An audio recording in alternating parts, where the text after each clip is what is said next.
Before the railroad, crossing America meant months of agony. Wagon trains crawled across deserts and mountains.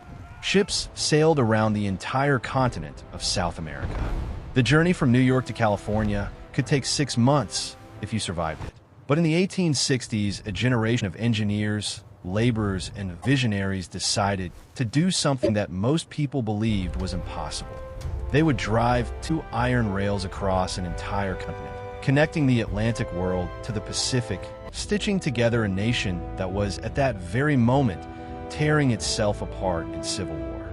This is the story of the Transcontinental Railroad, built in 6 brutal years through deserts, across plains, and over the Sierra Nevada mountains, told through the eyes of the men who actually built it. By 1860, the United States was a nation divided not only by slavery, but by geography.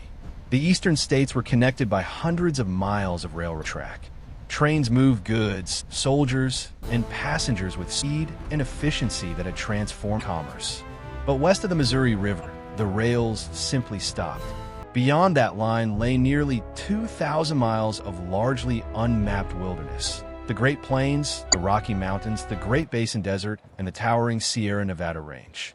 California, admitted to the Union in 1850 after the gold rush, was effectively an island, connected to the rest of the country only by sea routes or grueling overland trails. It was growing fast, but growing alone. Politicians, engineers, and businessmen had debated a transcontinental railroad for over a decade. The problem was not just engineering.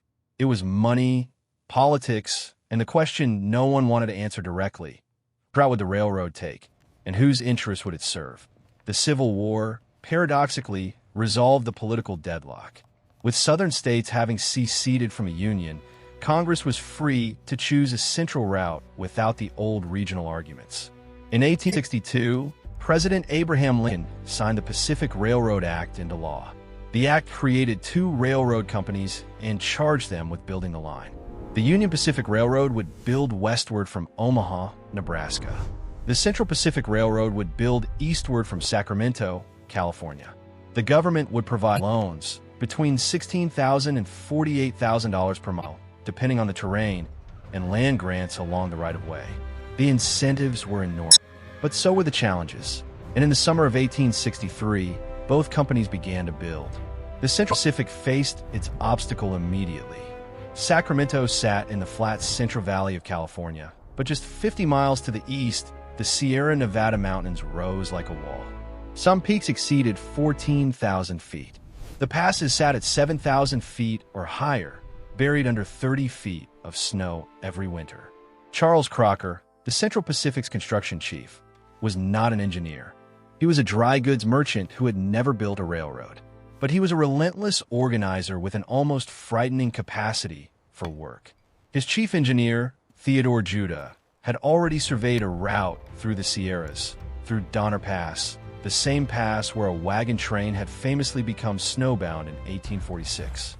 Judah believed it was possible. Crocker believed it could be done fast. The problem was labor.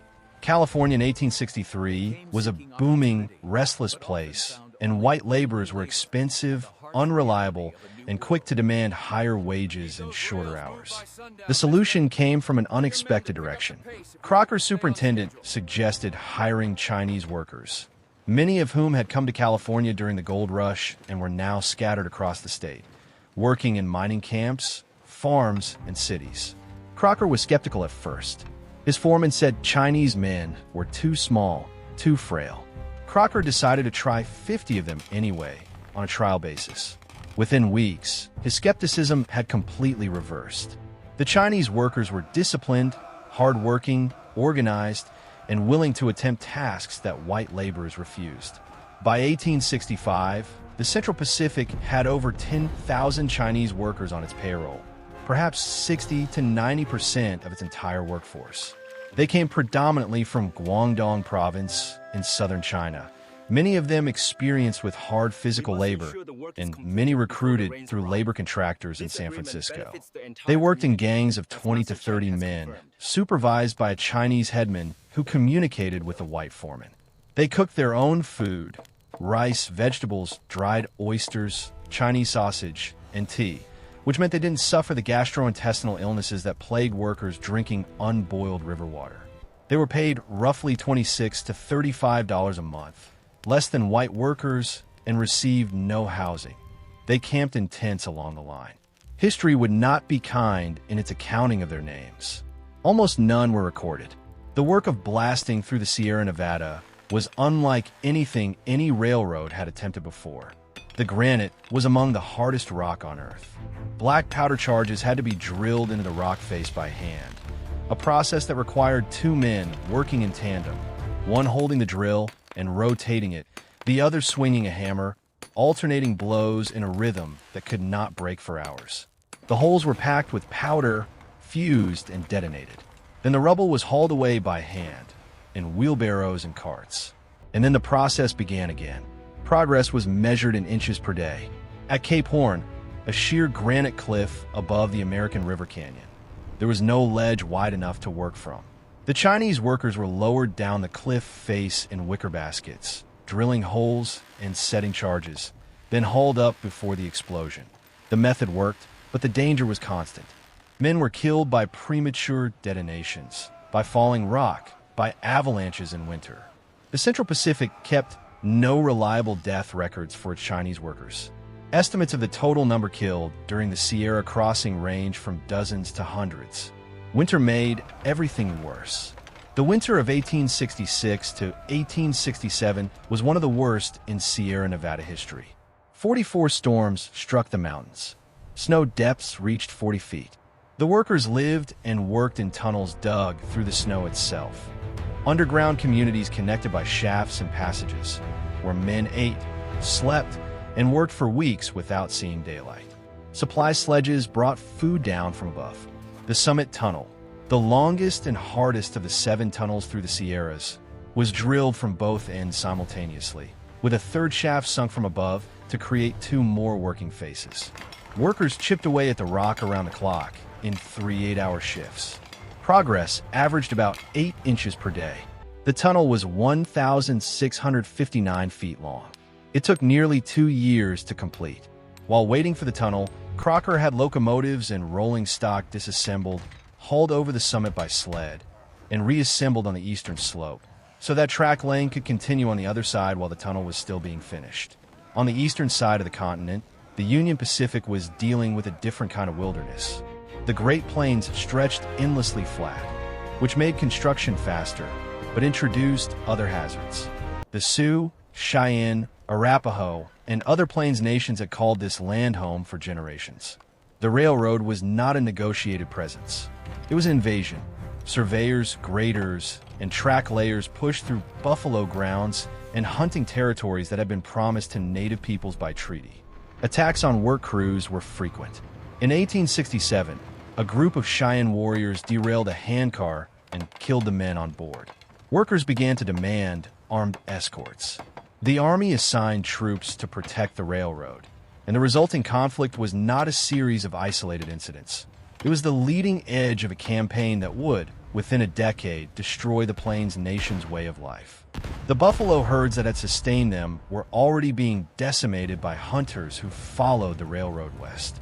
General William Sherman, commanding the Army on the Plains, understood the connection explicitly. He supported the railroad in part because he understood that eliminating the buffalo would eliminate the resistance. The Union Pacific's workforce was also remarkable in its diversity and chaos. Tens of thousands of men worked the line. Irish immigrants who had fled the famine and found work in America's expanding infrastructure. Civil War veterans from both the Union and Confederate armies. Freed black men seeking wages in the post-war economy, and a shifting population of laborers who followed the advancing railhead across the plains. The work camps moved with the railroad, mobile cities of tents and wooden buildings that sprang up each time the track reached a new location. These end-of-track towns had everything a man with $35 a month and nowhere to be might want. Saloons, gambling dens, dance halls, and a population of merchants, drifters, and criminals who preyed on the workers. Journalists called them hell on wheels. The Union Pacific's chief engineer, Grenville Dodge, was a former Union Army general who ran his operation with military discipline when he could and barely contained mayhem when he couldn't. His construction superintendent, Jack Casement, was a small, precise man who had commanded troops during the war and applied the same logistical rigor to laying railroad track. The technology of track laying had been refined into something approaching industrial choreography. A supply train would push forward to the end of track. Teams of men would unload iron rails, each one weighing between 500 and 700 pounds, and carry them forward on flat cars pulled by horses. At the end of track, the rails would be dropped into position by teams working in synchronized motion. 2 men on each side would grab a rail, drop it onto the ties, and move. A man with a gauge would check the spacing. Spikes would be driven. 3 blows per spike, 10 spikes per rail, for 100 rails per mile. At peak efficiency, the Union Pacific was laying 3 miles of track per day. The Central Pacific, crossing easier terrain in Nevada, would eventually beat that record dramatically. As 1868 turned to 1869, both lines were racing. The government's land grants and loan payments were calculated per mile of track completed. The faster you built, the more you earned. The competition became almost absurd. The Central Pacific, now clear of the Sierras and blazing across the Nevada and Utah deserts, was laying track at extraordinary speed. Charles Crocker made a bet that his crews could lay 10 miles of track in a single day, something no railroad had ever done. On April 28, 1869, a crew of 8 Irish workers and thousands of Chinese laborers in support roles laid 10 miles and 56 feet of track in 12 working hours. The feat was documented, witnessed, and never beaten during the construction era. Meanwhile, the Union Pacific had graded roadbed in Utah that ran parallel to the Central Pacific's. The 2 companies' surveys literally overlapping, the crews blasting past each other without a meeting point established. Congress finally intervened and designated Promontory Summit, Utah Territory, as the junction. May 10, 1869. Promontory Summit, Utah Territory. The 2 locomotives, the Central Pacific's Jupiter and the Union Pacific's number 119, sat facing each other across a short gap in the rails. A crowd of workers, dignitaries, and journalists had gathered. The last tie, a polished laurelwood tie, was laid into place. Leland Stanford, one of the Central Pacific's founding investors, lifted a silver maul to drive the final ceremonial spike. The spike itself was golden, contributed by California, and wired to the telegraph, so that when it was struck, the signal would travel instantly across the nation. Stanford swung and missed. Thomas Durant of the Union Pacific also swung and also missed. A railroad worker drove the spike home. The telegraph clicked. The signal went out. In cities across America, bells rang, cannons fired, and crowds gathered in the streets. The continent was connected. The numbers are staggering in retrospect. Nearly 1,800 miles of track, laid in 6 years, through 2 mountain ranges, across a desert, over a high alkaline plain, built by tens of thousands of men whose names were almost never written down. Chinese immigrants who had crossed an ocean to build a railroad through mountains that dwarfed the ones they left behind. Irish workers who had crossed the Atlantic to escape famine and found themselves driving spikes on the Great Plains.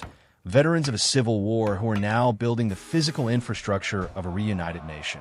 The Central Pacific's Chinese workers were not invited to the celebration at Promontory Summit. No photograph from that day includes their faces. A famous photograph, the one showing the 2 locomotives nose to nose, surrounded by cheering men in suits and work clothes, records the moment of completion, but not the labor that made it possible. Their contribution was enormous. Their recognition, for a very long time, was almost nothing. The consequences of the railroad were immediate and transformational. Travel time from New York to San Francisco dropped from 6 months to 6 days. The cost dropped dramatically. Goods that had been expensive curiosities on the West Coast became affordable. California's agricultural output could reach Eastern markets. Eastern manufactured goods could reach Western consumers.